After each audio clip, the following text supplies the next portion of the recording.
Hey there, beautiful, lawful, stupid listeners. Your bonus content time. That's right. This is bonus content 100%. If you didn't know, if you haven't seen it on our social media feeds, if you did not somehow see it on our story, I just did a live session about it literally for like an hour. Go check it out. It's on Instagram. I'll probably put it on YouTube or something else too. It'll be available. But basically, here's what we have. Here's what you're about to listen to.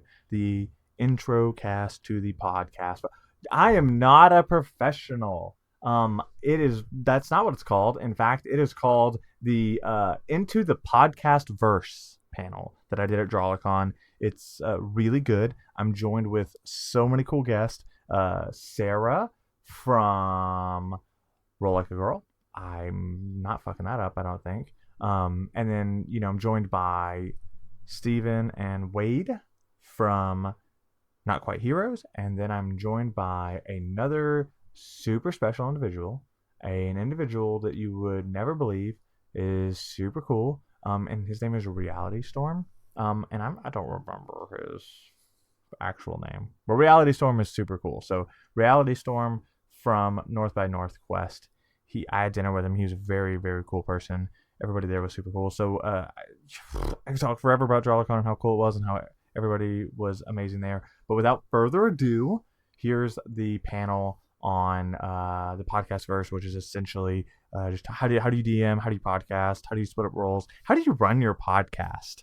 I apologize at the very end. There is some gaps from where there weren't microphones for the guest questions. It's okay. We do miss a couple good questions, but another one is just Shane.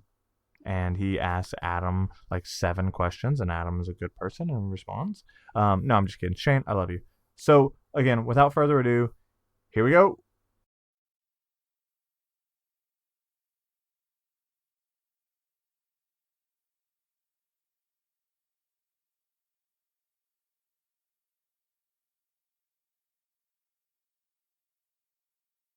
Hi, guys. Hi, everybody. I am Sarah. I am with the woman podcast called Roll Like a Girl. I almost forgot my podcast name. That's great. We're off to a great start. I am joined today by Steven Garcia with Not Quite Hero Podcast. That's me. I am also joined by Wade. I tried so hard. Wade Heisel with Not Quite Hero Podcast as well. I've got the lovely Joe Frankovich with North by Northwest Podcast.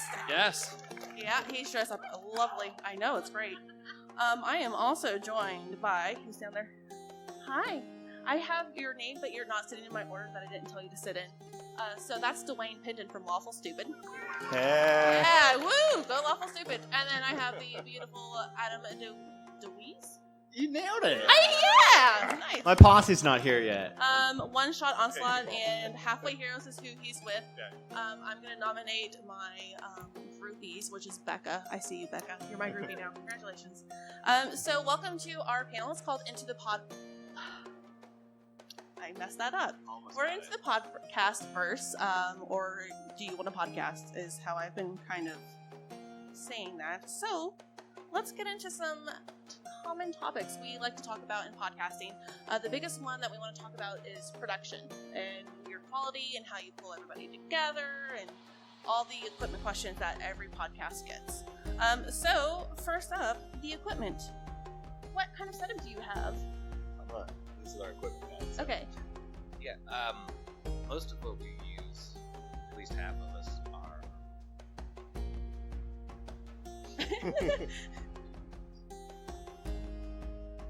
Microphone. the ATR 2100s is what we have done. I think I got Adam on of those at one point. Yeah, that's what we're used to because of him. Yeah, so predominantly that. Most of our recordings go through Discord, and then the Craig bot. I want to promote that because that's awesome. Now we're recording. As far as equipment-wise, that's... What software do you use to do any of your editing tools? Or Usually start with Audacity and then bring into Reaper. okay. So what do you do in Audacity? Do you use it to cut out some audio? Do you use it for noise reduction? Anything like that? Noise reduction, normalizing, and peak limiting. Oh, okay. Then everything gets cut and sorted.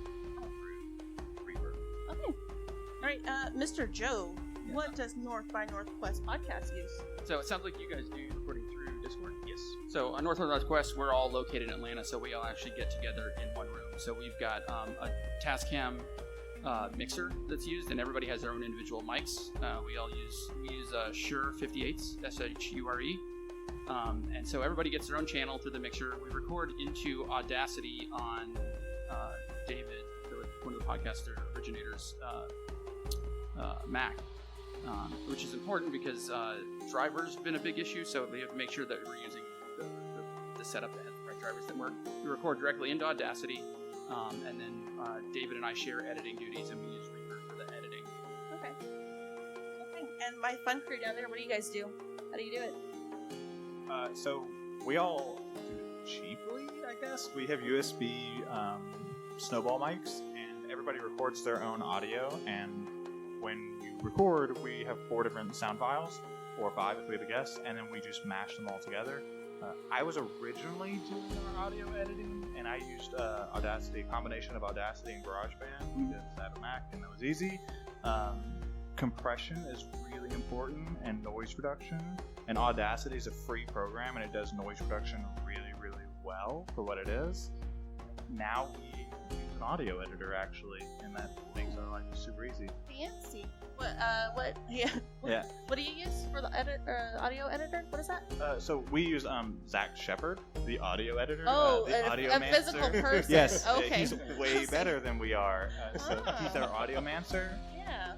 Okay, So cool. it's just USB. It's super simple. Yeah, that's what we use, but I'm not here to talk about that. Adam. So we actually started around the same table like Joe, and then we, when we were doing that, we all had the AT2100 mics, and we were going through a H6 Zoom through my laptop and all recording together on separate tracks. And then one of our members moved away to California. I think he was trying to get out of the podcast, but then we were like, nope, now we're going to record remotely. So now we do a Zoom call, and everybody records remotely in Reaper, and then at the end of the night, they all send me their files, and I edit in Reaper as well. Okay. I'm just saying you're missing the opportunity for Craig on Discord because he will talk to you. I know. But they talk so much, I don't think I need another person talking at me. No, he just says hi and then moves on. Okay, well, that is good to know. It makes me feel better that some of us do some of the things the same way. So let's talk about how you found your group, how you found that group balance for editing. For editing, for setting up the roles of what people do. So, like, I was a DM, and I had somebody else that, edited the podcast, and somebody helped us with the social media aspect. How do you guys decide who gets to do what? Or do you get to decide that, or take those responsibilities on? For us, originally, Ray was going to do basically everything. The rest of us were going to be players. And then as we were getting ready to start recording, we did a couple test episodes. We were like, yeah, that's actually to DM and do all the editing and stuff is kind of a lot to do for one person. Right. And so we split that part. Now I do the DM side, was the audio action. As far as other stuff, it's just kind of been we just do stuff. Yeah. Really organized, really obviously system oriented. If it works, then So, yeah. Okay, well, Joe, how do you guys decide that? Well, when I joined the podcast, they had put out an open casting call with just 3 of them at the time, and they wanted another player. I ended up going to the audition, terrified out of my mind, and getting picked along with Elizabeth, who's in the audience right now. They were only supposed to be bringing on 1, but they brought on 2 of us at the same time. So we joined after the podcast was already in progress, and a lot of those roles had already been assigned. I have since then taken on a lot of half of the editing duties, so I edit our side quests now. So that's been a real experience for me, learning from David, who started the podcast. He's an audiologist by trade. I forget who he works for, but he does a lot of audio stuff for his actual day job. So he's been a big help to me in teaching me how to get a lot of the silences out of the ums and the uhs, and how to normalize the levels, and how to just do everything with the audio, how to make it sound really good. So I got sort of, I wanted to really please everybody and accepted a little bit of that role when they asked for it. But otherwise, they'd already divided up those roles before I even got there. Okay. All right, fun crew down there. Oh my God. Yeah. So for us, we kind of made the podcast on a whim more than anything else. Like, hey, we play D&D, we're gonna make a podcast. So a lot of the original like editing came to me because I have an IT background. So that's why I use GarageBand, and ultimately that's why our audio is not super great at the beginning. But as far as like doing roles, we're really good about like pitching in, and everybody like, oh, I want to do this now. Or if like somebody's busy in their personal life, we shift everything around. We share a 1Password and then a Google Docs, and that's how we just keep each other informed. But like right now, Devin runs a lot of our Patreon stuff, so he's really like involved in making sure we have good goals. And if like you sign up and you are so nice to donate to us, he's like, all right, cool, we have thank you notes. Who's gonna do that? Dwayne do those. Shane, can you order a t-shirt? Stuff like that. And really, it's just depending on what's going on. Everybody is in charge of something, and then we delegate duties, so nobody's getting overtaxed. We try our best to keep somebody from doing everything, except for Shane and Twitter, because he's way better at it than anybody else, so he runs our Twitter. Joe Shane. Okay, Adam? I need to be in the audience and listening to this because my middle brother Dustin back there with the glasses trying to hide. So I do I'm the DM for Halfway to Heroes and Oneshot Onslaught. And then I do the editing for both shows. And then I do the social media for both shows, Patreon for both shows. I do everything for everything, so we don't delegate. Yeah, we're doing a casting call if you're interested. Like, I would love to play a D&D podcast and just chill and be a player. That sounds like the dream. Yeah. So, one of the things I found with running the Roll Like a Girl account on Twitter with the help of some Theron, hi Theron, hi honey, is that a lot of what we do and a lot of ways that we get recognized is socialization and marketing ourselves out there. It's about connecting with other people. So did you guys have a hard time finding a connection to the rest of our big circle? By any means? As far as like yeah, just like putting yourself out there, letting people know that you're out there. Yeah, I don't know. It's been kind of a mixed bag for us. So we're only eight episodes. Yeah, they're about. Yeah, we've got 8 episodes out, so we're really at the beginning of this whole podcasting thing. At least for this iteration of the podcast. And Wade does a really good job kind of connecting with other podcasts. And our podcast in particular, our world we have 14 different creators, some of whom are here. Hi. Who built out nations in our world, so we already kind of started with a little bit of more of a network, I guess you'd say, than just 6 taking on podcasts. Yeah, I mean that's kind of where it was. Coming up with the idea of trying to bring more people into it, like Adam down there and some of the other folks you'll see down here. Gave us kind of that base to say, hey, we're trying to make this wholly and entirely a community-based and built product, I guess, for lack of a better word. So, it wasn't terribly difficult to find people that were interested in it. I think the most difficult part was you having to put it all together afterwards. But, by and large, just kind of putting it out there and interacted back and forth with the different podcasters that we're aware of, and having those conversations and all. Joe? Well, I find social media to be terrifying. But again, I joined the podcast after it had already begun. So David, or Tiffany specifically, is great at networking, and I know she's gotten in touch with her.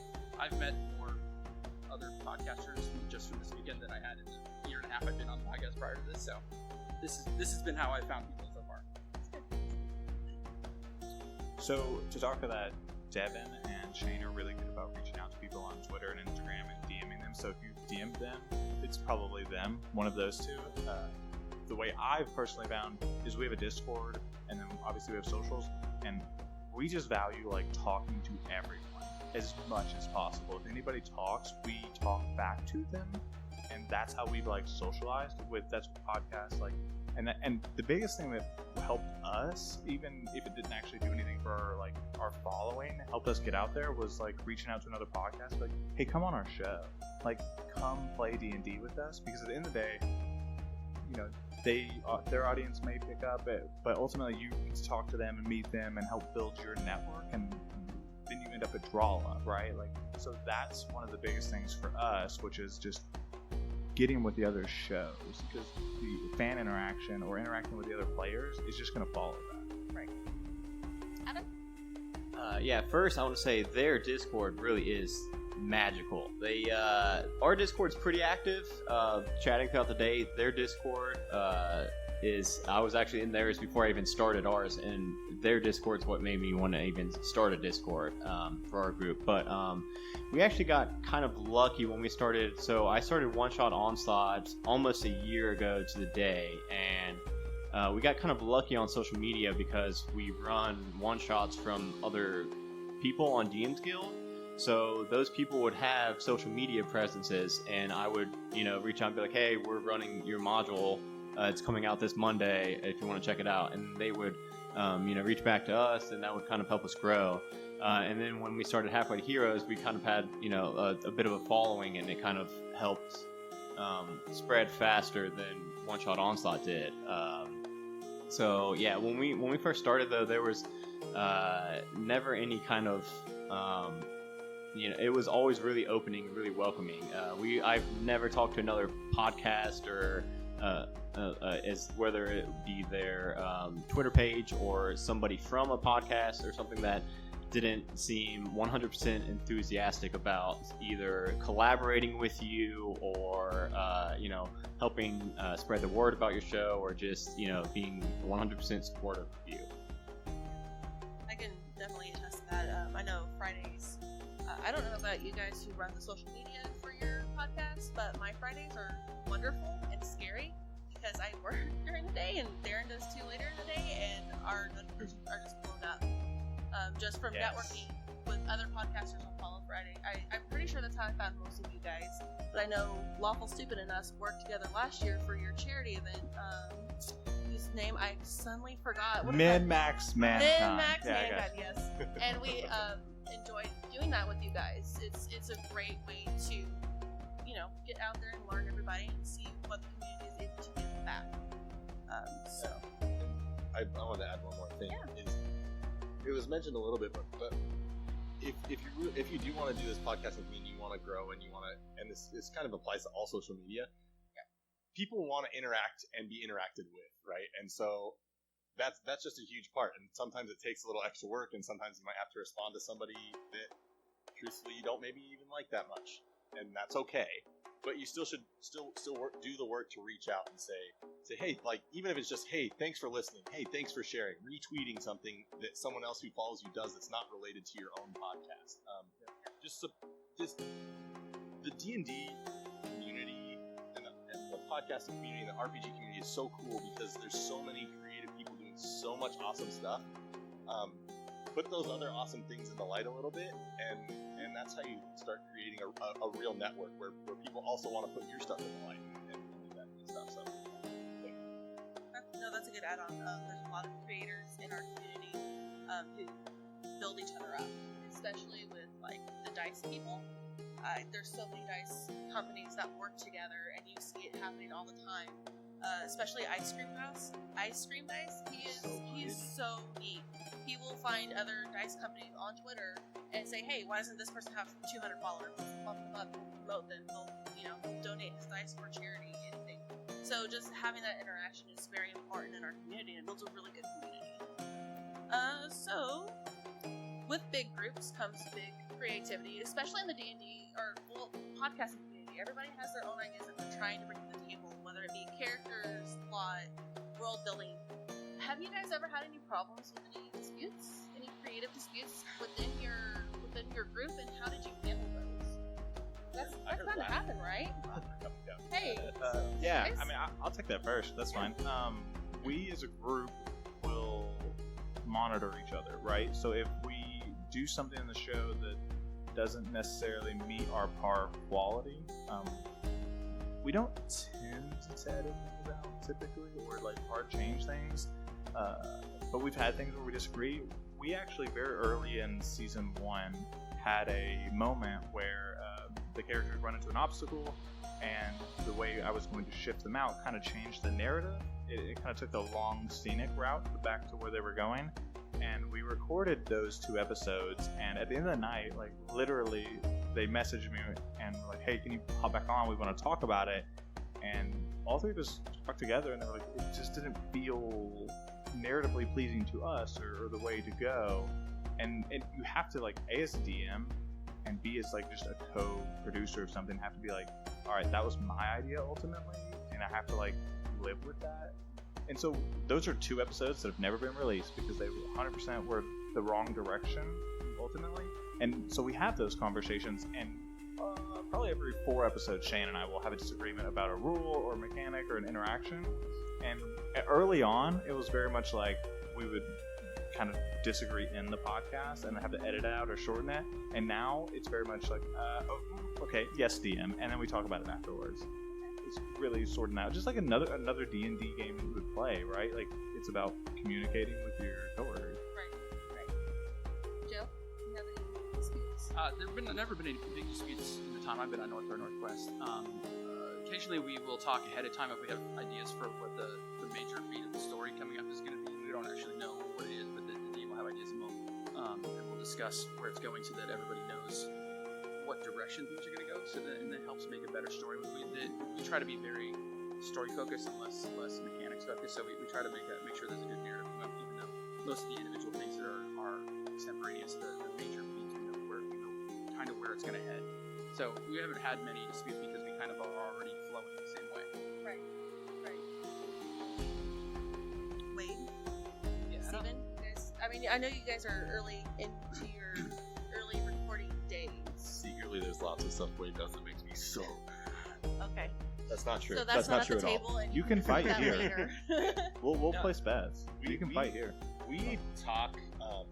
I talk with all of our players multiple times a week, especially in the week coming up to a recording, about just how they're feeling about everything, what's going on. Wade and I talk almost pretty much every day about things from what sound effects to add in to if we need to cut something down, if we need to change the end of.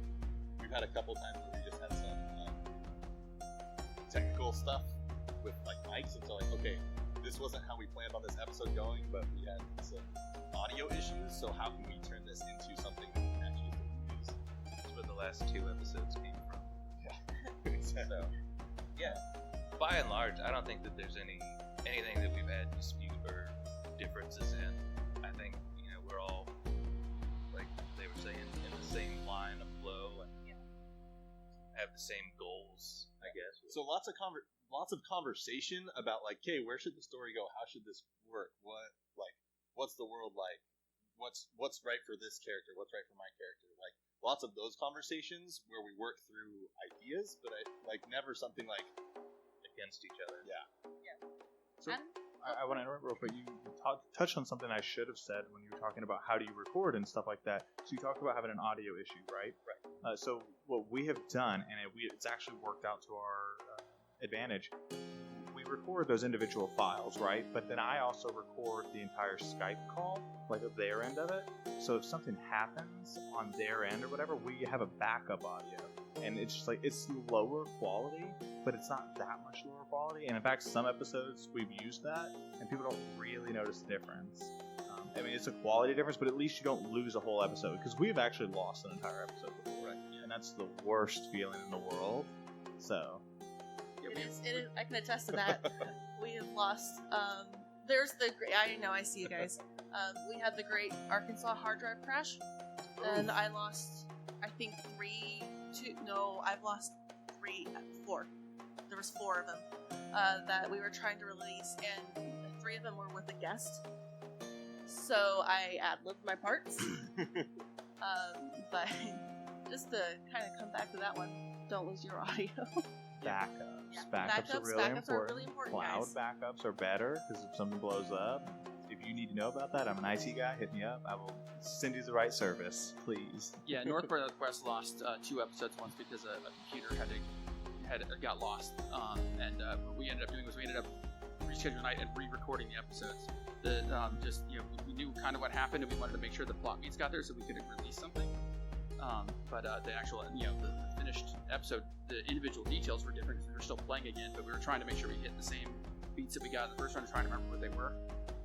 But yeah, it's the audio was terrible. You guys sound better than us. It would have been 2 totally different episodes if we redid it, like 100%. I'm not sure we would have been able to redo it. Okay, well, moving on. So, do you guys get recording jitters when you record? Do you get excited? Do you get chatty? We record early in the morning, so we're tired and sleep deprived and coffee filled. So our recording jitters are a little loopy and goofy, but we get into it. Do you guys do? Oh, have those?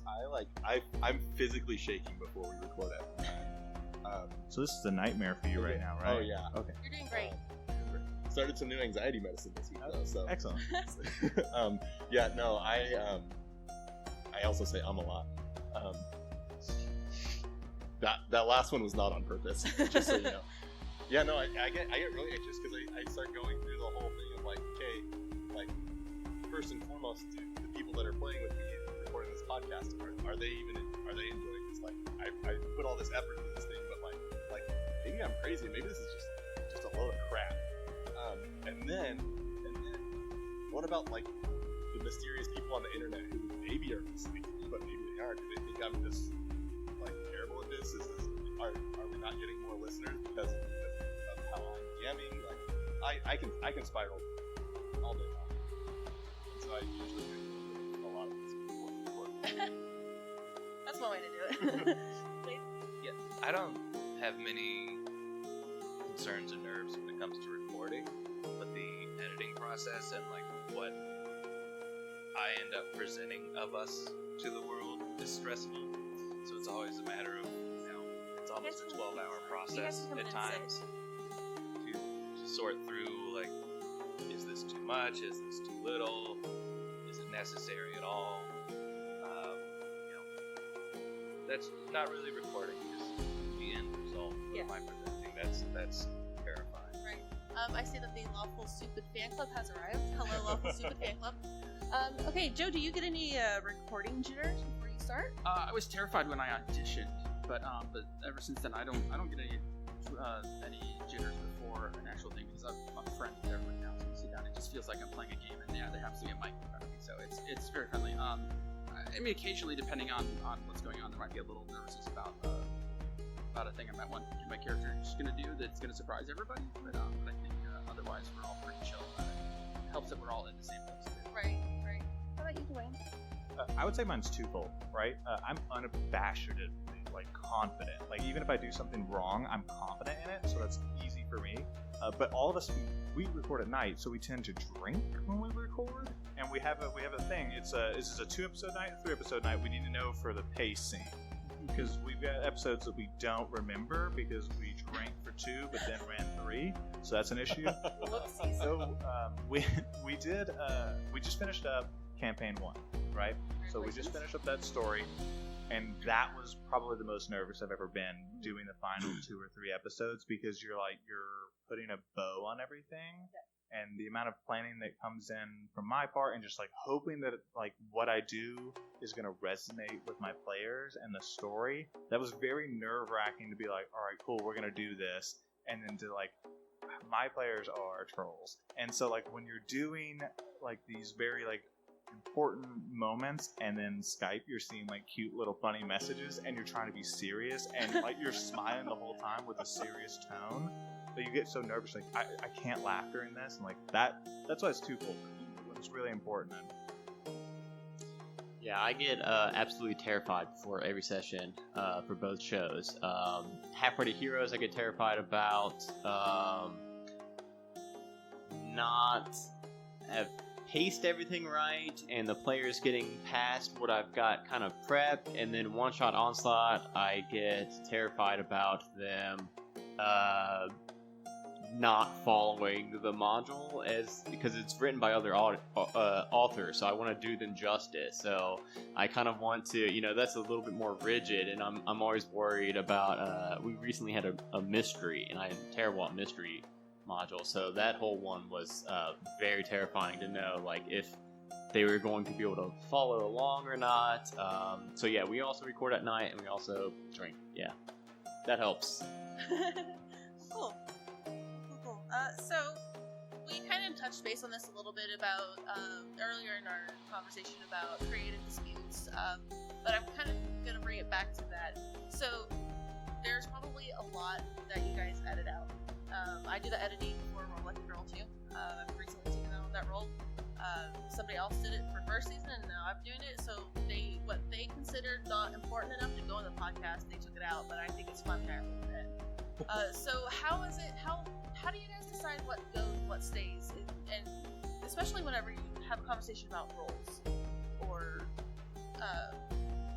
that something might have been said incorrectly, and you come back and fix it, like something that might have been insensitive, and you thought, wait, no, that's insensitive, and I'm sorry, stuff like that. How do you decide what stays and goes? As far as insensitivity, I feel like we all pretty much understand what our baseline is, so that's not so much of an issue.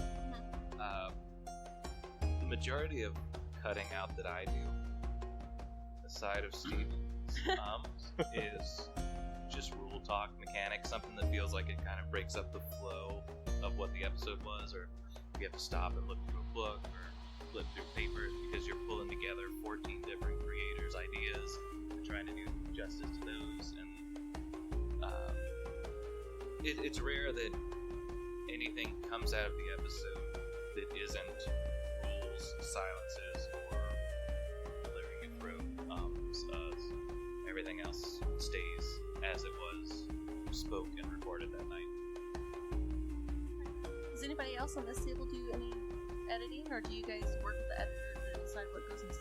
I do the editing for our side quests on North Quest, and it's a very similar answer. We want to make sure it's story focused, so any conversation at the table that wasn't directly related to what's happening, or obviously anything that's in character stays, but anything that's discussion about what's happening and what they're doing stays, but rules discussions, a 12-minute conversation about the spell and what it does, that's going to come out. But one thing I want to say is that editing out silence is almost as important as editing out your ums and your uhs. Right. Because if someone's paused a long time and you leave that 5 seconds in, and you've got, let's say you've got 1,000 people who download your thing, you just saved 5,000 seconds of people's time. And if you've got a larger audience or a lot more silence over the course of a whole episode, you save so much time with people over the course of days of time we saved with one episode for the number of people that end up listening to it. So try to cut the silences down to the point where it still flows nicely, still sounds like the person's speaking is not a computer, but cutting out silence is as important as ums and uhs, in my opinion. Yeah, so for us, I did the editing originally, and for the most part, we leave everything in. Like, we're really good about that, and now Ginger's here, so I'm going to spot him out. Ginger's our audio editor, and he's 1,000 times better than I'll ever be at that. And so, like, when we get into a rules discussion, which we're better about self-moderation, like when we get into the weeds, we're like, oh, no, keep going, move on. But we've had a couple of those like bleed through, and we work with Ginge, and he'll like, hey, this is gonna get real bad, and then like he'll like fast forward through it or whatever. And so it's like it's still there, but it's still in effect. But when it comes to like creative differences and cutting things out, so we today it was supposed to be like a vacation episode. It turned into what we called now the Hot Springs episode, which is awful because you put a few players in a hot springs and then they make the worst amount of obscene jokes possible. And so honestly, I walked away from that episode, and we've talked about it before, so I'm just going to say it in front of them. I went, we either can't use that episode or we're going to have to cut out a ton of stuff because we drink. And I put them in a bad position, and so they just made a ton of jokes that weren't necessarily appropriate for our podcast. We like fell into that private mode where you're like playing a private game and just saying everything. and we had to cut a lot. I think Ginge cut out like 20 straight minutes of bad jokes. Yep, 100% top episode. So, do you guys, going into recording, not a lot, but some of the podcasts that we're friends with, they're very family friendly. That's like no cuss words at all. We are not. We are, just to put it bluntly, it's hard for me to edit out all the bombs that are dropped, and it doesn't feel as genuine, because some of the characters don't say cuss words in character unless it's a really bad situation. So, do you guys work towards being actively family friendly, or do you kind of put an explicit tag and say it's just cuss words? Because that's kind of what we do. We just say it's just cuss words. There's nothing raunchy in here. It's just words. So we can't get Devin to stop cussing. On Yeah, our podcast. he's terrible This is about it. better. Insane. Terrible. Same way with Dustin for us. He's just Yeah, Dustin is awful. It's terrible. So You many can't even cuss have words. a conversation with him without just 40 F-bombs dropped every other second. I'm just kidding. He doesn't cuss at all. Yeah, neither does Devin. He won't do it. He's allergic to it. But we just cuss. That's who we are. We're genuine. Yeah. I'm trying my best not to cuss right now. I'm very proud of you. You're doing a lovely job. Yes, thank you. We don't cuss. Yeah, You and actively. you don't have to edit out very much. Yeah, there's been maybe in the 8 recordings that we've done 3 instances of one word in each episode. But being parents that kind of want to share this with our children, we try to focus it on that idea of I don't want them to hear this necessarily. And there are some instances where we blur that line a bit with the subject matter, like the violence and the alcohol, but it's not done in such an over dramatic way that it's anything different than you'd see on any TV channel at any point. But language wise is kind of where we attempt to put that line. But again, the group that we have doesn't really, and unrecorded and interpersonal communication, it's all the time probably. But we know once Craig joins us, that's kind of the cutoff for that. Craig is our censor. Craig listens all. North by Northwest has an explicit tag on ours just so we don't have to censor ourselves, but we're not potty mouths or anything. However, like 5 or 6 episodes into after I joined, my sister was letting my nephews listen to it frequently. And there was one episode that was particularly bad where there were a number of curses in succession because something had happened. It was all in character and it was all appropriate response, but my sister texted me after and like, I can't let the kids listen to this anymore. I'm going to have to listen to it ahead of time and know where to stop for them because of that. And that really made me stop and think about it. So, a little bit more for them, but in the end, it wasn't my decision to put that tag on the thing originally. And we haven't really changed much since then, but it did make me stop and think about, like, okay, yeah, if kids are listening to this, maybe there is a bit of an impact, like you said. I think you guys are better parents than I am because I just tell my kids like, nah, this is not age appropriate. And like when somebody tells me they listen, like, oh, my kid listens. Oh no, why? I do. Hurt us?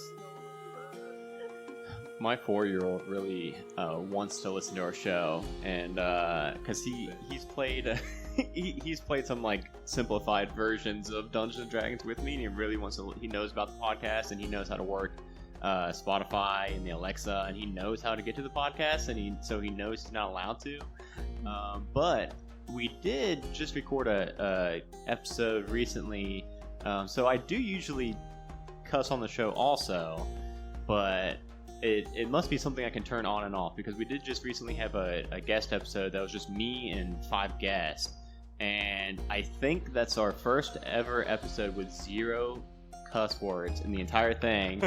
And and he's so excited for me to get that episode edited because I told him, I was like, when I get that episode out, you can listen to it.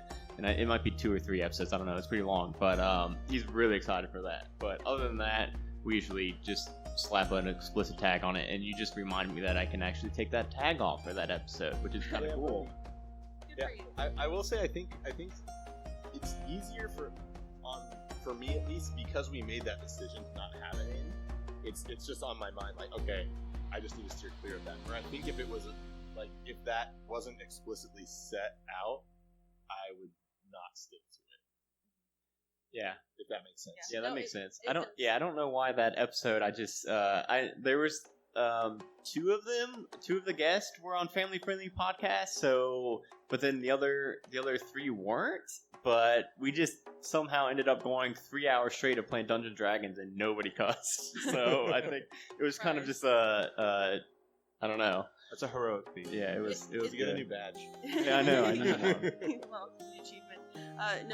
One of the things that we had problems with, I did anyways, I was a guest on a stream. I hosted a charity stream last year, and it was very family friendly, so I made myself a bunch of little post-it notes that said, do not cuss.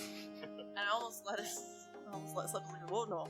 So that's one of the things that I'm trying to not do. It's something that I think, and I feel like not every, but a lot of D&D teams find it acceptable. So it's really good that you guys are able to get into that mentality, thinking about your kids, because I'm not a parent, and I don't think about that often. So I will say, there's not a right way or a wrong way. no, it's your just- choice.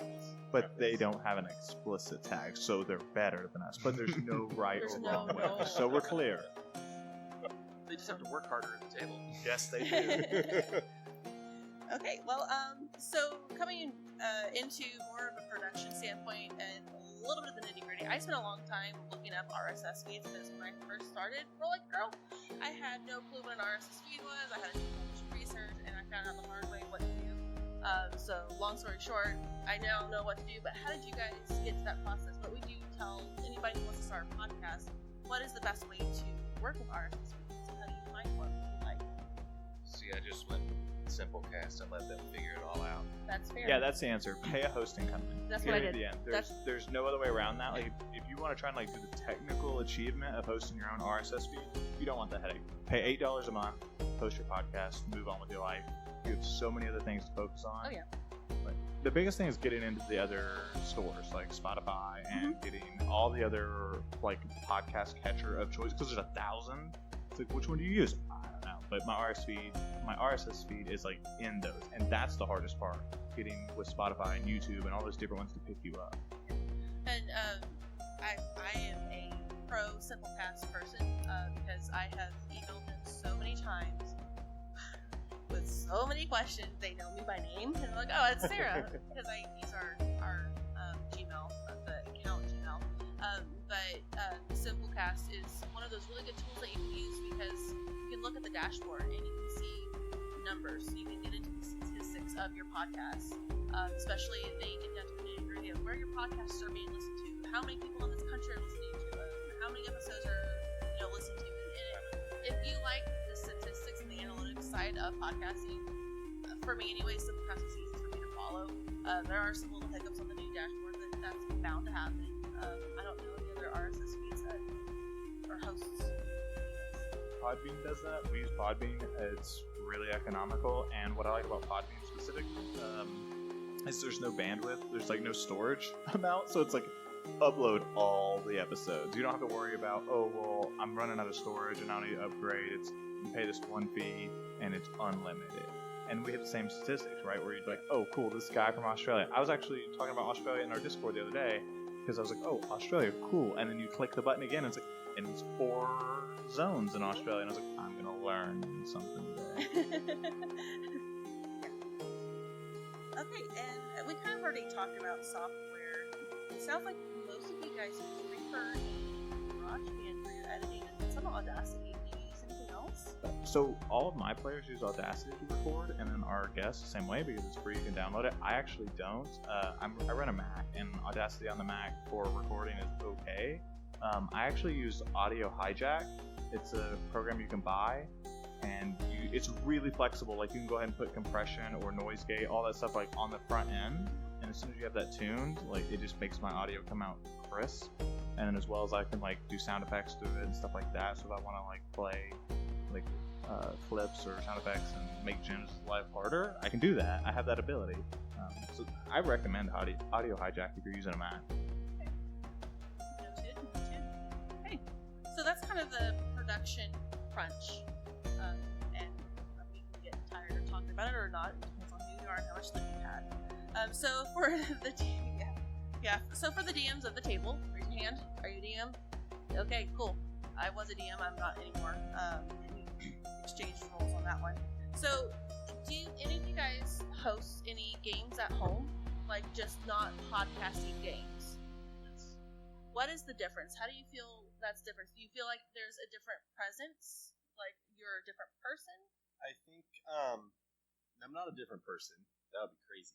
Well, I mean, like yeah. you're not presenting to a whole bunch of people. Yeah. You're presenting to your friends. So for me, there's two big differences. One, and we've mentioned this, I'm working in a collaboratively built world, so there's a lot more in-depth prep that's going into fitting these 14 different nations that all were written separately with nobody talking to each other about them, and turning that into a world that doesn't feel like chaos is happening all the time and makes it feel real.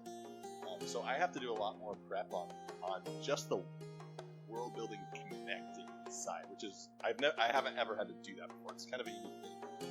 Whereas at home I have my own world and I just do that. The other thing that I focus more on is I'm more aware of pacing and if we need to move on to something else, if something needs to happen and the timing of that. Because like when you're sitting around at home on the table and you're not recording, it's not for other people to listen to, right? If your characters want to talk about their soda for 25 minutes and everybody's having fun, like who cares? Because it's about everybody having fun. But on the podcast, it is essentially radio, right? And so there's a element of, okay, does this fit into the story in a way that makes sense linearly? Is where the character's going? Is that a good place, or do I need to try to steer something that makes more narrative sense from a listener perspective? So I'm less focused about just like everybody having fun and more trying to take a bigger picture of what's happening in the grand scheme of things, if that makes sense. Yeah, it's still got to be fun, but you also got to think about, is it listenable?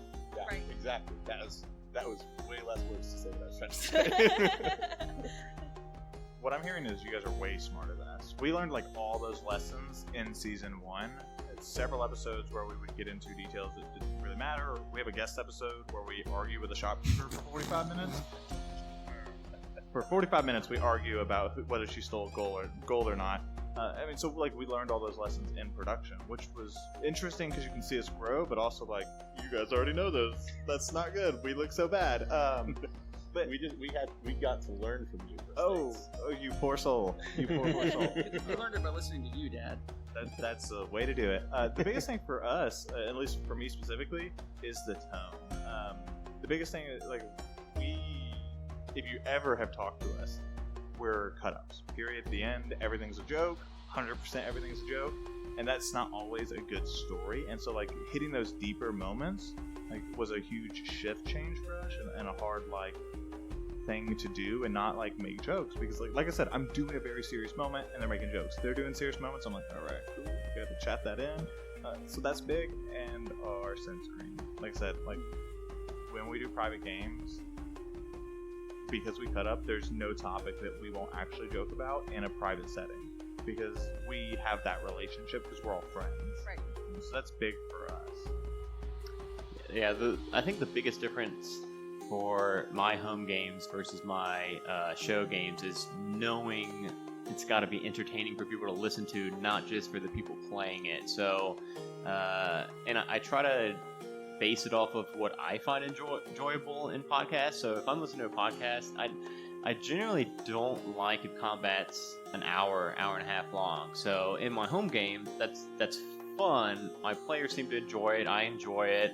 It gives people time to, go get snacks or do whatever they need to do while the other person's taking a turn. But in a podcast, I know the listener's not going to want to listen to them fight these 30 zombies for an hour and a half. It would just get boring. So I generally cut down the combat to about 2 rounds max for both of our shows. I generally bump up enemy damage and bump down their health, and that's kind of how I try to balance it, because I think that's the biggest change I make for home games versus listener games. So I want to talk to that. We ran into that in the middle of season 1, where basically there was like a big war happening, and I kind of like homebrewed up something I call like cinematic combat, where it's more like, tell me what you want to do, we'll do a couple rolls, and then we'll describe it. So instead of it being turn by turn, it would be like one side does something, the other side does something, and that makes big shifts in the fight, because when you have that many like actors on the stage, you can't do turn by turn. You're right, it would become a slugfest. Like, we have a guest episode that is a slugfest, right? So it's like, being mindful of that. I agree. The other thing I would say is I try to be aware of, I like what Adam said, is listening to what other podcasts do that you like, but also being aware of what you're good at and not trying to be someone else. I mean, the really easy example right is Matt Mercer. Like, we are not Matt Mercer, and that's good. Like, that's a really good thing, because each person in this room that plays D&D can bring something unique and special to the table, and you have to kind of find that and focus on that while still learning from other great DMs that are out there. So do you, I know we kind of talked about it behind the curtain, but I wanted to bring it forward. We talked about listening to other podcasts. Is that how you guys find the different things that you like bringing to your games? Is that one of the ways that you do that? I mean, definitely, yeah. I one of my favorite things as a DM when I'm listening to other podcasts is listening to specifically spell descriptions, and how a DM will describe what a spell looks like, because it'll always be different than what I imagine it, and I'll always be like, that's freaking awesome, and I'm gonna steal that. Oh yeah, always shamelessly steal. I mean, don't like plagiarize, but learn from I'm everything. doing it wrong. Learn from everything you read and listen and watch, because even if you don't agree with everything they're doing, there's going to be something that they do that you can steal and make your own, and to improve your own repertoire. I agree. Matt Mercer, Griffin McElroy, both of those are really good DMs to look forward to. Like, you listen, you can steal good ideas from them. That's what I do. I steal from the greats. We are not the greats. And I think that's one of the things that I've seen a lot in our newer communities that are trying to start podcasts, is that, and it's not wrong. There's no wrong way or right way of doing it, but it's not their way of doing it, and it shows that they're trying to mimic, the wow moments. And it sometimes it does feel rushed, but that's story production. That's you trying to figure out how you are as a DM. And I think it's very important that you try to do that in any way, in any safe way that you can possibly do that. So you talk about different demon styles. One of the biggest things that I notice between DMs is the level of world building. Because some DMs, like, I'm a huge world builder. I love world building. It's one of my favorite things in the world to do, because I like storytelling. So I will have like NPCs deep in a city, and they'll never see all of them, because that just helps me build the story, and I just enjoy doing that stuff. And then you have other DMs where it's like, alright, cool, they're going to that town, there's these 3 people they should talk to, everything else I'm gonna make up as I go. And that works for some people. No, it's perfect. Improv is great. I'm not like knocking that. It's just, it shows the different styles behind what you've got going on. Wow. We got about 10-ish. Oh, sorry, I can't count. There's about 8 minutes left. I wanted to give you guys a chance to ask us any questions, more specifically them. I'm just here for funsies at this point. So are there any questions that you guys have about podcasting that we might not have talked about? Yes.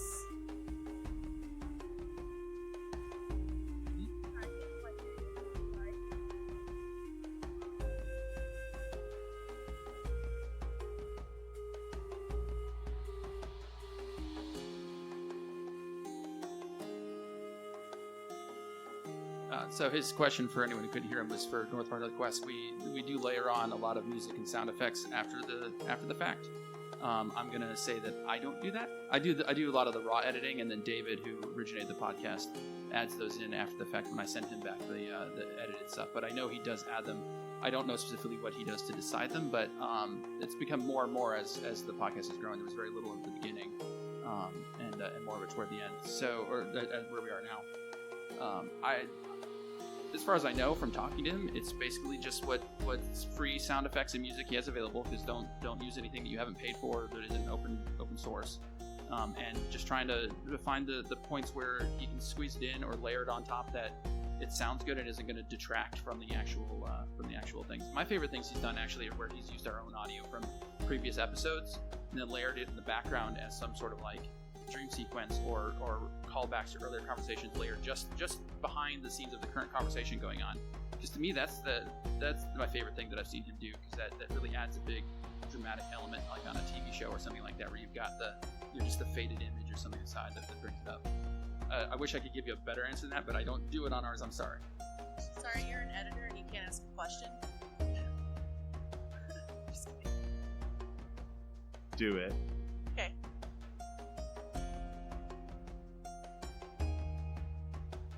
Freesound.org. Yep, freesound.org. One to go to if you're looking for sound effects. Carry on.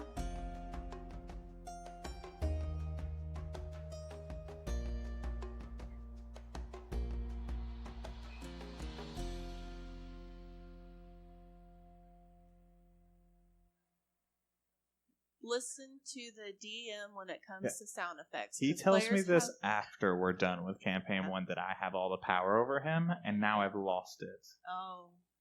So to talk to that was a very important thing for me when we started our podcast, because I listened to Sneak Attack, which is a D&D podcast, Yep. and they're big on having sound effects for immersion, and I was like, that's really good. So when I was editing, I did that, and when we brought on Ginger, it was very much, hey, this is very important to me to have sound effects, and he's got an ear for it. Like, he knows, and we trust him, like, wholeheartedly to make that amazing, and so he's got really good sound effects that he finds, and he's really good about when he hears us kind of bicker and argue. Like, our last episode, he does that, like, cut effect, where it's like, and then we, like, whatever shenanigans we're doing. So it's stuff like that, like, can really be the fine detail, and you have to find that in your own podcast and where that's important. Like, he also makes really good original tracks. Not everybody can do that, but freesound.org is a really good spot for instrumentals or anything like that. And honestly, if you don't have some type of back layer audio across your entire podcast, you need to start adding that. That way you'll have 0 like blank spots of audio in your podcast. That made a huge difference to have audio behind all of our speech through all of our episodes. So why isn't Ginge up here? He should be. Ginge, come on up and do an audio thing. I have It's an extra- fine. have No an one extra- has anywhere else No, to we're go. at the end of this. It's too late now. Okay. Too late. So we have time for one more question. Oh yes, Lawful Not you. stupid. I'm No, just you kidding. I'm can- just kidding. hey, Ask your question. Ask Hey, your he's question. not the moderator. I'm the moderator, and I said yes, please. So,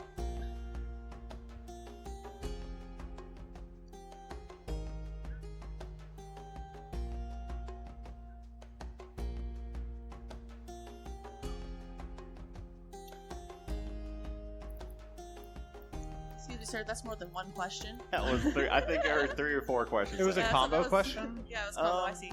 No, it's okay. To handle it, the answer is not very well. So Oneshot Onslaught used to be weekly, and I was like, yeah, sure, I can take on a bi-weekly podcast on top of that too, and edit and prep for them both and run them both. And then it turned to, you know what? Let's do Oneshot Onslaught, where so say we do an hour long or a 2 hour long one shot. I'll split that into 2 episodes, and it will go part 1, part 2. And then I was like, okay, so instead of weekly, I'll do part 1, part 2, off week, part 1, part 2, off week. And then I did that for a little bit, and then I was like, I was getting behind even on that. So now what it is One-Shot Onslaught, halfway to Heroes, One-Shot Onslaught, halfway to Heroes. And the way I manage that is, and then what was the second question was, is that the one about the favorite? Oh, you have a favorite. I would say, so Halfway to Heroes is my first time I've ever gotten into homebrew, ever. And I would think that that's probably my favorite. So One-Shot Onslaught, I'm running modules created by other people, and even in my home games, I always did the published Wizards of the Coast modules, so I've never in my life done homebrew until Halfway to Heroes. So it's kind of my baby. So I think that's why I'm kind of leaning towards that. And what was question 3? I do not remember. No. Okay, so I guess One-Shot Onslaught does technically get neglected because it went from a weekly show to a bi-weekly show now. So yeah, but as far as dedicating time per episode, they both get the same amount of, which is now 1 week of editing per show. So I wouldn't say it's neglected now if you compare it to Halfway to Heroes. I am going to say something from a podcaster standpoint and social media standpoint. It is very easy for us as podcasters to get wrapped into other projects. We'll see people who are like, hey, I need a streamer for a charity event, or hey, you want to sign up for, I need help organizing this big community event, and et cetera, et cetera. And it's very easy for us to say, yes, let's go do it. And we get really excited, and then we start getting overwhelmed because we accidentally add on too much onto our plate. And as fun as it is a very high burnout if you guys, anybody really, if you don't know how to manage your projects. That is the one, that's probably the only reason why I'm only doing just the one podcast and then this event. Is because I know me, personally, I'm bad at managing time. I'm bad at managing my responsibilities sometimes. So it's about recognizing what your strengths and weaknesses are and being able to apply that to projects that you want to do. So that's just something to take into consideration. If you know that you can organize your time and you're not going to worry about burnout, go for it. Don't say yes to everything at Dralacon. Do not say yes to everything at Dralacon, or you will never eat and sleep. Dwayne. I'm committed now. I know you're committed. It's great. So that is the last. That's the last thing that we really had time for. You guys can find us probably after the show if you wanted to talk more about anything that we talked about. Again, I am Sarah with Roll Like a Girl. That's where you can find me, is at Roll Like a Girl. You can also find me on Twitter at mama_mcsnazzy. Where can we find you? I'm Steven. Twitter is at @the_baddm.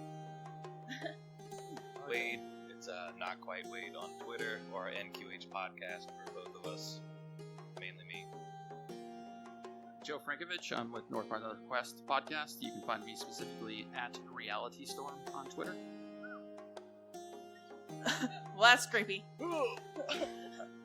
I'm Dwayne, and I'm with Lawful Stupid. You can actually find us at a table, and that has all of our social medias. So go visit our table if you haven't already. Yeah, there's the crew. I'm Adam Deweese. I am at Adam_Deweese on Twitter, and at Oneshot Onslaught on Twitter, and at Halfway to Heroes on Twitter. And Excellent. Also at our booth. Excellent. All right, you guys have a great convention. We will be popping around. I'll be here all weekend. Tomorrow night, I'm going to plug my own stuff right now. Tomorrow at 2:30, right here on this stage, will be the Roll Like a Girl live show. There's a lot of shenanigans that are ensuing. I'll be the DM for the time. So it'll be a lot of fun. There's going to be bards involved and a bard off. So, you guys have any live shows? Any live shows here? Oh yeah, we do one tomorrow night. 7:30? No, 5:30. I think it starts at right 5:30. after us. I'm really good with the calendar. Don't worry. I go where I'm told. But yeah, we do a live show tomorrow at 5:30. We'll have Ben from D&D Grandma and a ton of people on stage. It'll be cool. It's gonna be good. It's gonna be a real blast. Cool. All right. Bye. Bye. Thanks. Toodles. Bye.